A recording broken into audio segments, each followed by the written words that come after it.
Olá pessoal, sejam muito bem-vindos a mais um vídeo e hoje nós vamos estar aqui falando sobre um detalhe muito interessante no texto bíblico, que é a pena por pegar no Bilau. Isto mesmo que vocês estão ouvindo. Será que existe um texto mais polêmico do que tantos outros aí que eu tenho mostrado aqui no canal? Já vamos iniciar esse vídeo aqui, pessoal. Gostaria de pedir para vocês deixarem um like, para vocês aí compartilharem com outras pessoas para que elas tenham acesso também a este conteúdo e conheçam algumas partes da Bíblia que elas ainda não conhecem. E pessoal, aproveita, se inscreva no nosso canal, ativa o sininho para vocês ficarem por dentro das novidades que sempre são colocadas aí. Eu estou meio sumido durante os últimos tempos, porém sempre estou colocando vídeos aí, sempre estou colocando novidades, sempre estou fazendo alguns estudos e trazendo algumas peculiaridades para vocês. Olha só o que vai dizer o texto de Deuteronômio capítulo 25, versículo 11 ao 12. Algumas pessoas pegam o texto bíblico como literal e aí se tem alguns perigos de você pegar este texto como verdade absoluta, pegar a Bíblia como um manual normativo e verdade absoluta, como muitas pessoas pegam. Então, esse texto vai dizer o seguinte: quando brigarem dois homens, um contra o outro, e a mulher de um chegar para livrar o marido da mão do que o fere, e ela estender a mão e o pegar pelas suas vergonhas, que o texto traz vergonhas, mas na verdade quer dizer uma parte íntima ali daquele homem, né? Ou seja, o Bilau, né? Cortar-lhe-ás a mão, não a olharás com piedade. Então nós temos algumas interpretações que surgiram com base neste texto. Alguns aí nós temos as referências bibliográficas aí da onde extrair todas essas informações, acreditam que este texto se refira à pena equivalente à mulher ter tirado a capacidade de gerar filhos de determinado homem envolvido no conflito. Então alguns acreditam desta forma, tá? Caso um homem fosse lesado dessa maneira, o mesmo perderia o seu direito de fazer parte da Assembleia do Senhor. Por quê? Existem textos aqui, o texto de Deuteronômio capítulo 23, versículo 1, vai dizer que aquele que forem trilhados os testículos ou cortado o membro viril, que quer dizer o Bilau, não entrará na Assembleia do Senhor. Então, a pessoa que tivesse o membro ali reprodutor dela cortado, esta pessoa não poderia fazer parte da Assembleia do Senhor. Então, aí já entra uma problemática, porque essa mulher que supostamente pegou, né, que alguns colocam que ela pegou e deixou aquele homem lesado, sem poder reproduzir, né, dar continuidade à sua semente, esse homem ficaria impossibilitado de entrar na Assembleia do Senhor. Segundo essa interpretação, aquela mulher que deixou o homem supostamente defeituoso teria que receber o equivalente pelo seu ato, conforme o que é dito no seguinte texto. Então, alguns utilizam este texto, porém utilizam de forma equivocada para poder dar vazão a essa interpretação de que a mulher ela teria que receber uma pena equivalente, que já é equivalente não seria, né? Se alguém causar defeito em seu próximo, como ele fez, assim lhe será feito. Fratura por fratura, olho por olho, dente por dente, como ele tiver desfigurado algum homem, assim se lhe fará. Está lá em Levítico 24, 19 ao 20. A mulher, conforme essa vertente de interpretação, teria apenas a sua mão cortada, pois não tem testículo para ser decapitado como equivalente ao prejuízo que gerou em determinado homem. Então a problemática é justamente essa. A mulher foi lá, deixou aquele homem aleijado, sem poder gerar filhos, porque destruiu supostamente, conforme essa vertente, essa interpretação de algumas pessoas religiosas aí colocam. Então essa mulher foi lá, deixou aquele homem defeituoso, ele não pôde entrar na Assembleia do Senhor, a mulher tirou o membro viril dele e teve apenas a sua mão cortada, né? Então, ou seja, aí nós temos algumas perguntinhas aqui que não se deixam calar. A lei do talhão falhou? O que é a lei do talhão? Para quem não sabe, a lex talionis, ou lei do talhão, é justamente o olho por olho, dente por dente, que foi citado de Levítico 24 aqui, tá? Então, ou seja, a lei do talhão, ela falhou? Por acaso Deus é injusto, pois exigiu apenas uma mão ao invés do órgão reprodutor, que seria o equivalente da mulher em relação a ter deixado o homem aleijado? Será que Deus seria injusto por conta disso? Porque a mulher foi lá, ela, ou seja, torna defeituoso o bilau daquele homem. E por conta disso, Deus apenas manda cepar apenas a sua mão. Ou seja, não é o equivalente por aquele pecado cometido da mulher. A mulher, ela impossibilitou aquele homem de entrar na Assembleia do Senhor, ela impossibilitou aquele homem de gerar filhos, e ela vai continuar gerando filhos, apenas perdeu a sua mão. Então seria uma pena, de certa forma, uma vez que o texto seja o olho por olho, dente por dente, seja o equivalente, a mulher também teria que ter uma pena equivalente, tornando o seu órgão reprodutor ineficaz. Mas aí é que entra a questão, porque uma vez que somente a mão dela seja cortada, não seria Deus injusto ao permitir com que a mulher continuasse com o seu sistema reprodutivo intacto e o homem que fosse o maior prejudicado? Então aí fica também uma perguntinha aí para algumas pessoas, né, que colocam a Bíblia também como machista, principalmente algumas feministas que gostam de colocar assim. Por aí você vai estar vendo que a mulher foi privilegiada aí nesse quesito, né? Sobre o caso, o Rumash, né, ele menciona o seguinte: penalidade por embaraçar outro. No caso, acima da chalitza, né, que é uma cerimônia ali em relação à questão de assumir a mulher ali do parente, né? Uma viúva é justificada em humilhar o irmão que desprezou a honra de seus maridos. Mas agora a Torá se apressa em afirmar que geralmente é errado envergonhar outra pessoa. Uma mulher tenta ajudar o marido embaraçando outra pessoa, ela deve pagar uma penalidade financeira à vítima. Esforno. Essa é a forma de regra de que os agressores são multados por embaraçosos que causam, ou por embaraços que causam, além de danos e outros custos. O caso é uma mulher procurando salvar o marido, agarra as partes íntimas de seu oponente.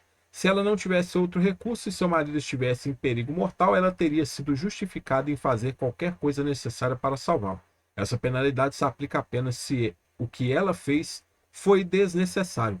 Isso no caso para o Hanim. Aí ainda segundo a interpretação do Rumash, vai falar o seguinte: você cortará a sua mão. Esse versículo não deve ser considerado literalmente, mas significa que ela deve pagar indenização monetária para compensar a vítima pelo constrangimento que sofreu. O valor da indenização é calculado pelo tribunal conforme a posição social do réu e da vítima. Ou será que talvez temos de realmente cortar a mão dela? Aí eles perguntam, né, os rabinos perguntando uns aos outros ali. Nossos sábios dizem, aqui o versículo diz, lotakos, não terá pena. E no caso de conspiração de testemunhas, a mesma expressão lotakos, que não terá pena. Assim como no caso das testemunhas conspirando, onde há uma compensação monetária. Então os rabinos, o que os rabinos entenderam? O que os rabinos tentaram colocar? Para não se criar toda essa problemática, eles tentaram explicar ali esse texto, dizendo que era apenas uma multa, uma compensação monetária, justamente essa expressão que estava se dizendo ali, que cortaria a mão da mulher. Mas será mesmo que isso se refere a apenas uma compensação monetária? Será que o texto ele fala de uma compensação monetária? Porque é aí que é a problemática. Aí, no caso, é uma interpretação por parte dos rabinos, mas será que é dito isso? Nós temos os Targums de Onkelos e do Pseudo Jonathan também, que vai dizer o seguinte, ó. No Targum de Onkelos, nós temos aqui, se os homens lutarem juntos, o homem e seu irmão, e a esposa de um deles se aproximar para salvar seu marido da mão daquele que o fere, estende a mão e toma o lugar da sua vergonha, então cortarás a mão dela, teu olho não terá piedade dela. Então, Onkelos traz que realmente a mão ia ser cortada. Aí você pega o do Pseudo Jonathan, vai dizer também algo semelhante. Enquanto os homens brigam, se a mulher de um deles se aproximar para livrar seu marido da mão daquele que o feriu, e estendendo a mão agarrar o lugar da vergonha dele, você a cortará a mão, seus olhos não terão piedade. Então, ou seja, os Targums de Onkelos e do Pseudo Jonathan vão trazer que realmente a mão da mulher era cortada. Aí nós temos algumas questões aí, né? Será que está falando aí da questão do órgão genital? Será que se realmente essa mulher ela estava pegando as vergonhas, quer dizer uma outra expressão que não o órgão genital. Olha só essa expressão aqui. Nós temos a expressão em hebraico, que é essa expressão aqui, ó, bimbushai, né? Que é órgãos genitais. Os léxicos, eles apontam as traduções para esse vocábulo, tá? Suas partes íntimas, que excitam vergonha, pudenda. Partes íntimas, órgãos genitais de um homem, ou seja, então nós temos as definições de Broad Drive Briggs, tá? Holiday.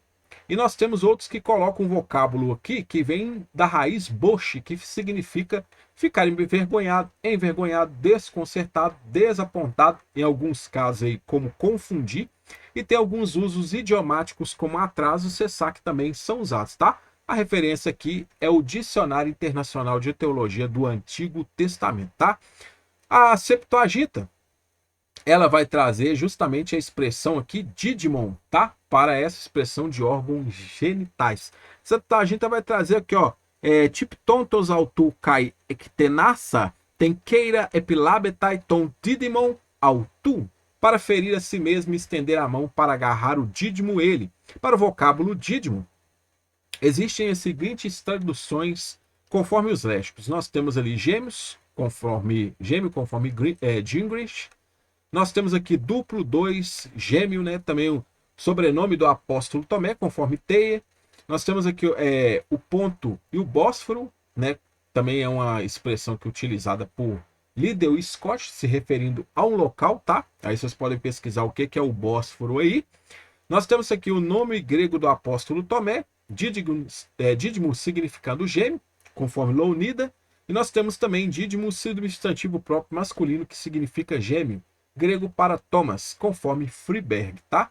Enquanto o texto hebraico usa as palavras como parte íntimas, vergonhas, o grego da Septuaginta coloca dídimo, gêmeo, talvez se referindo à região equivalente ao da mulher, como forma de suavizar uma referência a pênis e vagina. Então a tradução da Septuaginta, ela vai colocar dídimo para suavizar o quê? O bilau. Então, ou seja, o camarada que teve o bilhau trilhado pela mulher, a mulher foi lá, esmagou o bilau do camarada e simplesmente o texto da Septuaginta vai colocar que foi o dídimo, que foi o gêmeo dele ali, uma expressão idiomática, tá? Então aí nós temos aí realmente que foi o membro do camarada que foi trilhado. Os Targums de Onkelos e Pseudo-Jonathan concordam sobre a mulher receber pena equivalente ao prejuízo causado por tocar no órgão do homem. Então, conforme algumas interpretações que colocam que é uma multa monetária, não existe multa monetária no texto nenhum. A mulher foi lá, agarrou o bilau do cara, deixou ele defeituoso e teve apenas a sua mão cortada. Ou seja, ao invés dela ter uma pena que era conforme a lei estava dizendo ali, que era olho por olho, dente por dente, ela teve apenas a sua mão cortada. Então aí é uma falha grave da Lex Talionis aí para os defensores dessa lei aí, né? Alguns rabinos tentaram suavizar a severidade da pena, dizendo que a mulher deveria apenas pagar uma multa equivalente. Porém, na lei do talhão é demonstrado o contrário desse pensamento rabínico. Então, ou seja, tentaram suavizar, só que o texto fala que tem que ser olho por olho, dente por dente, e se você for ver, a mulher não recebeu o equivalente. Então, falhou a lex talionis, a lei do olho por olho, dente por dente, falhou. Né? Então, aí vem a perguntinha, seria Deus injusto por favorecer as mulheres que fizessem isso com os homens? Então, isso é uma afronta grave, né? Uma coisa que vai direto contra aí muitas questões que algumas feministas colocam aí, que a Bíblia é uma Bíblia machista, que muitos textos machistas, mas também tem textos aí que favorecem a mulher, tá? E esse é um deles. A severidade da pena estava justamente no prejuízo causado ao homem, uma vez que esse homem não poderia mais gerar filhos e ao mesmo tempo estaria automaticamente excluído da Assembleia do Senhor, sendo proibido de prestar culto a ele, conforme Deuteronômio 23:1. Fica comprovado por este texto que a mulher causaria um prejuízo irreversível em um homem e teria apenas a sua mão cortada, pois a mesma não possuía um pênis para dar como equivalente ao dano causado a esse determinado homem. Então, para você ver que realmente a mulher, ela recebia a pena de ter a sua mão cortada, mas não era o equivalente ali, conforme a lex talionis exigia. E aí fica uma perguntinha: será que a lei falhou? Será que Deus ele foi injusto em, de certa forma, punir a mulher apenas com a sua mão cortada, ao invés de tornar ela infrutífera, infértil e estéril? Será? Fica essas perguntinhas para principalmente os religiosos defensores da inerrância e inspiração divina da Bíblia, tá? Então fica aí esse videozinho de hoje com um cunho aí característico daquilo que nós fazemos aqui no nosso canal. Pessoal, não deixa de curtir, comentar, compartilhar e, pessoal, se inscreva no canal, ative o sininho para vocês ficarem por dentro das novidades. No mais, agradeço a todos vocês por terem ficado comigo até o final. Desejo muito sucesso, um grande abraço e até a nossa próxima oportunidade.